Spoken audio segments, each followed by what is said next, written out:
is unbelievable. This is a great. Now, remember how players see basketball. Players love Russell Westbrook. He doesn't play winning basketball. Players love Allen Iverson. He doesn't play winning basketball. Players love talent.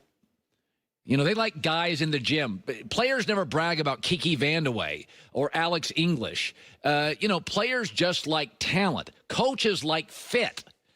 That's what coaches like. Coaches like stuff that fits together. It's a big crossword puzzle. Bill Belichick isn't enamored with talent. Bill Belichick's enamored with what fits with Tom Brady. Players love just talent, guys who can play, even if they're way past their prime. As I've said, the Lakers are a movie poster. I'm not sure if it's going to be a good movie. But it's interesting. Frank Vogel yesterday is talking about the Lakers roster. I'm just not as high on it as everybody else is. I think the Clippers are better. The Warriors are better. I think the Jazz pieces fit better. I think Denver could be better. I think the Lakers, again, I would say strange. If the Lakers were a movie, they would have 2 stars and 7 Christopher Walkens. That's what it would be. It's a lot of strange. You ever go to a circus as a kid? And there was a trapeze, and there was the giraffe, and then over in the corner they had the tent with the guy with 7 fingers and the bearded lady. There's a lot of that with this Lakers. You have guards that can't shoot. Rajon Rondo. You have a 2-guard in KCP 2 years ago that had so many personal problems he wore an ankle bracelet. JaVale McGee's fun but quirky. Boogie Cousins struggles to get along with people. You have a great defensive big in AD and an atrocious one in Boogie Cousins. You have Danny Green, who, by the way, can shoot but can't create anything. It's a roster full of size and shooters, but the juice is all LeBron James. He's the juice. He hopefully makes it all work. But if you just start looking at this thing, there's a lot of weird, and because they waited for Kawhi Leonard, they got a lot of used parts. A guy's past their prime, got to overpay for guy, weird body guy, Jared Dudley, Quinn Cook, too small guy, KCP, too much drama guy, Boogie can't defend guy. It's an odd part with 2 stars. It reminds me a lot, to be honest with you, of that Seattle Seahawks team a couple years ago that didn't have an offensive line, didn't really have a go-to running back, didn't have a respectable tight end, had a couple of decent receivers, and it was Russell Wilson and Bobby Wagner on each side of the football, and then a bunch of strange. And Russell Wilson was the only guy that had any juice. And so the whole season, he led the team in rushing. He led it in touchdowns. Russell Wilson led it in everything. And he was just trying to make all these weird, disparate parts work. And, by the way, they were 9-7 because Russell Wilson's amazing.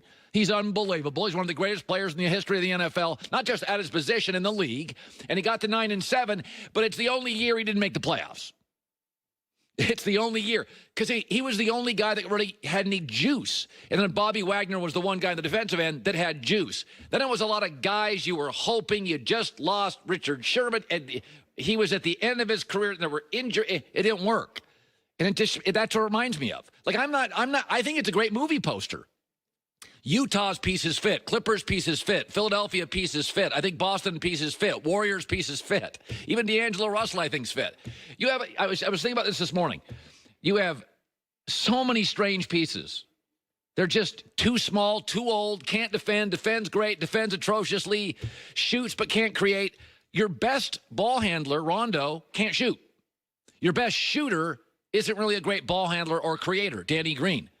So remember, players love Westbrook because players love guys who can ball. They go into a gym, they sit down, they watch, and they're like, look at that guy. Michael Jordan loves Westbrook. Michael Jordan's a horrible general manager. Remember that? He's terrible. Players like one thing, coaches like fit. That's what coaches like. They like fit. That's why Brad Stevens is obviously a great coach, but the Kyrie thing didn't work because Kyrie didn't fit the other pieces, though Kyrie was easily the most talented, and in the end, it didn't work for either person. So I never, how many great players in NBA history have been great GMs? Larry Bird, that's about it. So what players see is the movie poster. I get it. I like movie posters. I like movie trailers. What the coach see, what the GM see is usually, can these pieces work? And when you waited for Kawhi forever, you ended up kind of taking some odd players. You overpay for Danny Green, and Warriors didn't really want to pay Quinn Cook, and Jared Dudley's kind of shot, but he's a good guy and a good leader, but he can't defend, and either can Boogie Cousins, and there's injuries, and Boogie's not getting a lot of offers, I was told, and then suddenly became a Laker, and JaVale McGee I like, actually. I think he's funny and quirky, but he's a little different, and as one NBA executive said about this team, It's LeBron, AD, and a bunch of, I think Joy said this, specialists. There's a lot of specialists. Specialists work for Russell Wilson in Russell's prime because he's filthy good. LeBron's not in his prime. LeBron's in his 17th year. So once again, yesterday was funny because Frank Vogel, I had a story 3 days ago, LeBron is the point guard. Frank Vogel's like, no, he's not. Here's Frank Vogel. Very positive. It became very clear that, I was going to have the support of my best player in LeBron. There was no decisions made on our starting lineup. No imminent plan to start LeBron at the point guard spot.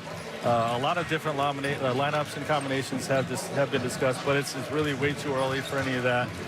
He'll be a primary ball handler in our system the same way he has been his entire career, but we're certainly not going to ask him to do anything that he hasn't done his entire career. So this is interesting. So it would be like saying with Russell Wilson, well, he's going to be not going to be a running back for us, but Russell Wilson led the Seahawks in rushing. So what you're saying is, well, we're not going to ask LeBron to be a true point guard, but he's going to handle the ball all the time. Well, hell, he better. He's the only guy with juice on this offense. I mean, Anthony Davis, he doesn't create shots for others. Danny Green doesn't create shots for others. Rondo's past his prime and can't shoot.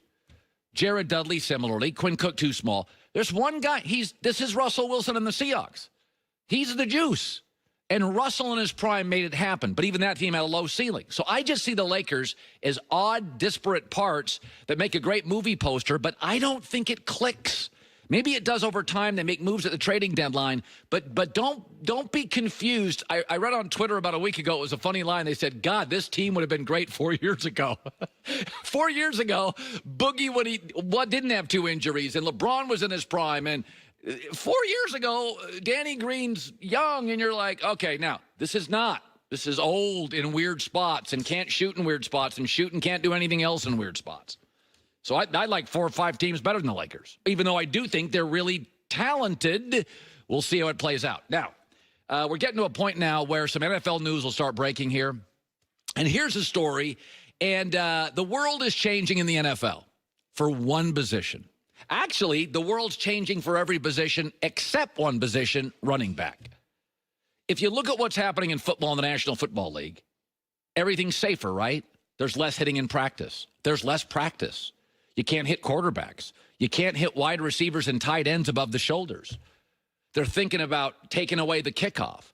If you talk to coaches inside the league, the Rams barely hit during the regular season. I was talking to a USC coach last year, and he's like, by September, we stop hitting at practice. Okay, the game is getting safer, obviously, because it needs to get safer. New rules, new equipment, less hitting, less practice. Melvin Gordon, running back for the Chargers, 1 year left in his deal, said, I'm not showing up. I want a new contract. Now, I don't like guys breaking contracts, but here's what's interesting about the running back position. It is the last inevitably violent position in football. Everybody's getting hit less hitting at practice, except running back. And Melvin Gordon's entering the last year of his deal. He's a 2-time Pro Bowler. He's very, very good, and he's sort of saying what Le'Veon Bell did. I'm getting up to be like 28, and I don't want to practice as much. And I don't want to get hit in the offseason. And if you don't get the right pieces around me and I don't get the right money, I don't want to play. Running back no longer protected by rules.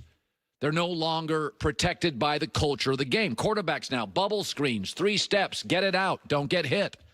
They just don't get hit as much. Wide receivers. I mean, there are so many rules now about when you can hit a wide receiver, and the answer is almost rarely. Tight ends don't get banged up as much. Offensive linemen don't grind like they used to. It's more of a passing league than a running league. It's just holding your block for a second, letting a guy go. So here you have a running back. It's the one position in the NFL, running back with a timer on it. And Melvin Gordon played 4 years of college and got hit for 4 years. I mean, he was the guy at Wisconsin, right? And they run the football. Then he goes to the Chargers, and he's the guy for 4 years he gets banged on. So he's now a couple years away from the cliff year in the NFL for running backs, 28 years old. He's 1 year away from the cliff.